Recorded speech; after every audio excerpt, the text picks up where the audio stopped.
بہت ہی افسوسناک واقعہ ہے۔ اس پہ جتنا بھی افسوس کیا جائے کم ہے۔ دوران قید پاکستان کے سابق وزیر اعظم عمران خان صاحب جو ہیں، ان کی نظر جو ہے بہت ہی کمزور ہو گئی ہے۔ یہ جو نظر ہوتی ہے اس کو بینائی بھی کہا جاتا ہے، تو ان کی بینائی جو ہے وہ بہت کمزور ہو گئی ہے۔ سپریم کورٹ آف پاکستان میں جو ایک رپورٹ جمع کروائی گئی ہے، جو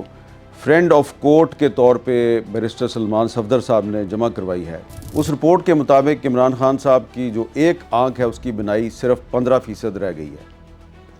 کہا جا رہا ہے، بہت سے لوگوں نے آج یہ بات کی ہے کہ وہ شخص جس نے دوسروں کی نظر تیز کی، جس نے دوسروں کی صرف نظر تیز نہیں کی بلکہ زبان بھی تیز کر دی، دماغ بھی تیز کر دیا، اس کی اپنی نظر کمزور ہو گئی۔ اب یہ نظر ان کی کیسے کمزور ہوئی ہے،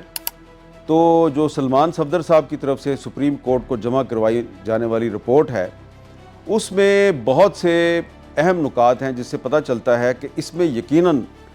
جو جیل کا عملہ ہے اس کی غفلت بھی ہے، اور مجموعی طور پہ یہ جو اڈیالہ جیل ہے یہ پنجاب حکومت کے کنٹرول میں ہے، تو اس کی ذمہ داری پنجاب حکومت پر بھی عائد ہوتی ہے، اور وہ تمام ادارے جو کہ اس جیل کی نگرانی کرتے ہیں ان سب پر اس کی ذمہ داری عائد ہوتی ہے، کیونکہ ان کا دعویٰ یہ تھا کہ عمران خان صاحب جو ہیں وہ بالکل ٹھیک ہیں، ان کی ملاقاتوں پر پابندی عائد کی گئی تھی۔ اب تو یہ بھی کہا جانے لگا ہے کہ ملاقاتوں پر پابندی اس لیے عائد کی گئی تھی تاکہ کسی کو پتہ نہ چلے کہ عمران خان کی جو بینائی ہے اس میں کوئی مسئلہ ہے۔ آپ دیکھیں کہ یہ اکتوبر سے عمران خان شکایت کر رہے تھے کہ ان کی ایک آنکھ جو ہے اس کی بینائی بہت کمزور ہو گیا، بلکہ رپورٹ کے مطابق